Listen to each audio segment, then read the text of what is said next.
최태성 정선아의 이야기 한국사. 네, 안녕하세요 여러분들. 큰별쌤 최태성입니다. 자, 저번 시간까지 우리가 광복 이후 6.25 전쟁까지 내달리는 그 한반도의 정말 그 가슴 아픈 어떤 그 모습들을 우리가 좀 살펴봤죠.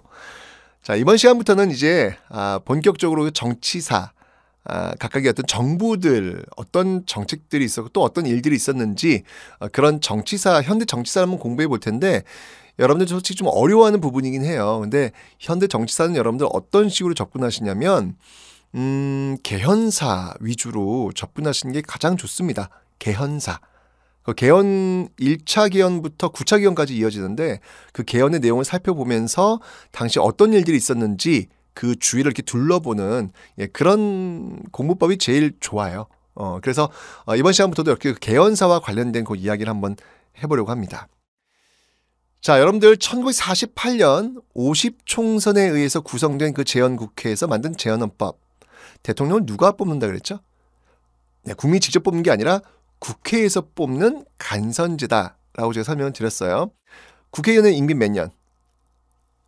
물론 이제 4년인데 이때 이제 재헌 의원들 같은 경우에는, 재헌헌법 만든 의원들은 딱 2년이라고 그랬잖아요. 그게 좀 틀리다라고 설명드렸는데, 자, 그런 과정이 쭉 지나갔으니까 국회의원 임기 2년이라고 했어요. 1948년도에 국회의원 선거했으니까 이제 몇 년도에 또 선거를 해야 될까요? 2년 지나야 되니까.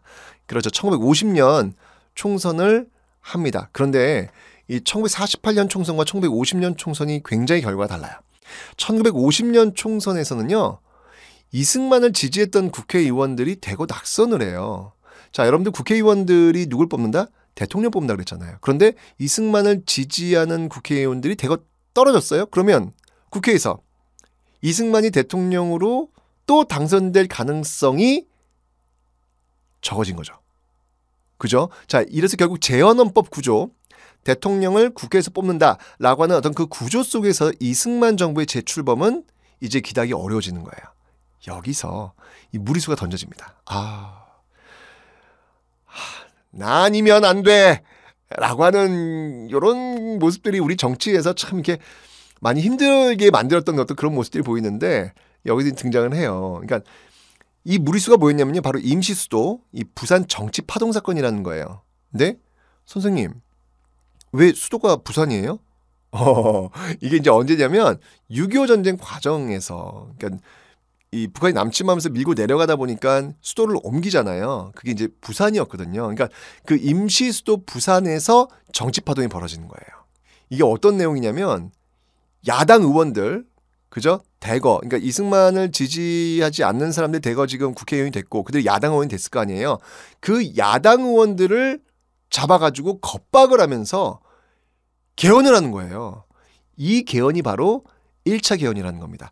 이 1차 개헌을 다른 말로 얘기하면 발췌 개헌이라고 하는데요. 발췌라는 게 뭐예요, 여러분들? 이렇게 뽑는 거잖아요. 그죠? 뽑는 건데, 정부의 안하고 또 국회의 안, 정부의 안과 국회의 안을 이게 절충해. 정부의 안이라면 이제 이승만 정부에 좀 유리한 어떤 그런 안을 뽑겠죠. 국회의 안이라면 야당 의원들이 많을 테니까 야당 의원들이 원하는 또 그 안을 뽑겠죠. 이 두 안을 절충해가지고 좋은 안, 자기들이 유리한 어떤 그 안을 발췌했다라고 해서 발췌 개헌이라고 하는데요. 일단 무게중심은 뭐였냐면, 재헌헌법이 대통령 간선제였잖아요. 그죠? 무게중심은 대통령 직선제라는 거예요. 왜 대통령 직선제인지 좀 이해를 한번 해볼게요. 왜냐면 아까 제가 설명드렸죠, 여러분. 왜 지금 수도가 부산에 있죠? 그렇죠. 지금 전쟁하고 있는 과정이니까 바로 6.25 전쟁 상황이었어요. 당시 상황이 6.25 전쟁 상황이었으니까 전쟁 중에는 여러분 장소를 바꾸지 않는다. 이거 먹히잖아요. 그죠? 전쟁 중에 어떻게 대통령 또 바꾸겠어요. 그러니까 대통령 직선제를 하면 된다라고 봤던 거예요. 근데 실제로 선거를 했는데 됩니다. 자, 그러니까 어쨌건 간에 지금 초대 대통령 이승만, 그리고 전쟁 중에 또 대통령 이승만. 그러면 이제 2번 했잖아요.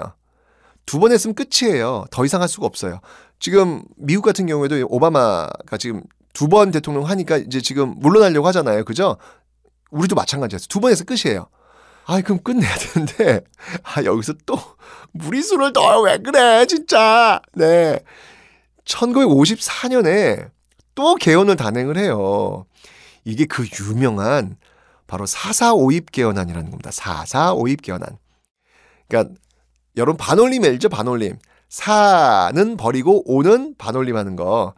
그 4.4.5입 개헌안이라는 건데 이 4.4.5입 개헌의 핵심은 뭐냐면요. 그러니까 2차 개헌의 핵심은 초대 대통령에 한해서 중임 제한을 철폐하는 개헌이에요. 그러니까 무슨 말이냐면 제가 대통령 몇 번까지 할 수 있다? 2번까지밖에는 못한다라고 말씀드렸잖아요. 그 제한을 폐지한 것. 누구에 한해서?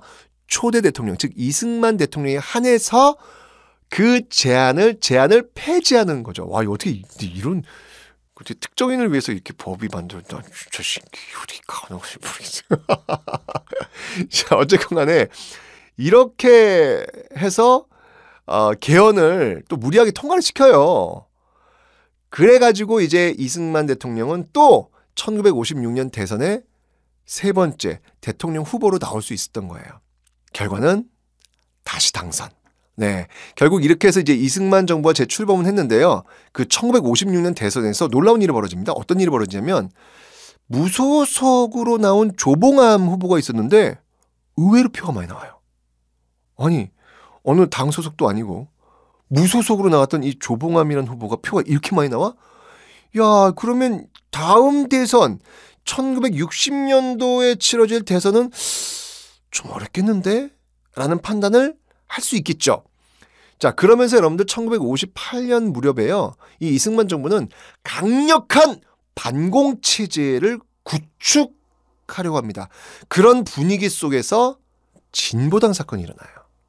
이 진보당 사건이 뭐냐면 진보당의 강령, 이런 것들이 북한의 통일 노선과 유사하다라고 해가지고 진보당 당수가 누구였냐면 놀랍게도 바로 1956년 무소속으로 나와서 이승만 대통령을 위협했던, 많은 표가 나와서 위협했던 인물 바로 조봉암입니다. 이 조봉암을 진보당 사건에 연루시켜서 1959년 사형을 시킵니다. 이게 정말 무섭죠, 여러분들. 네, 이해 여러분들 경향신문도 폐간이 돼요. 언론 탄압, 그리고 반대하는 정치인들 탄압. 그러니까 독재 정치의 어떤 안 좋은 모습이 나타나고 있는 겁니다. 어떡하죠? 이런 모습 나오면 안 되는데 우리의 민주주의는 어디로 가고 있는 걸까요? 지금까지 큰별쌤 최태성이었습니다.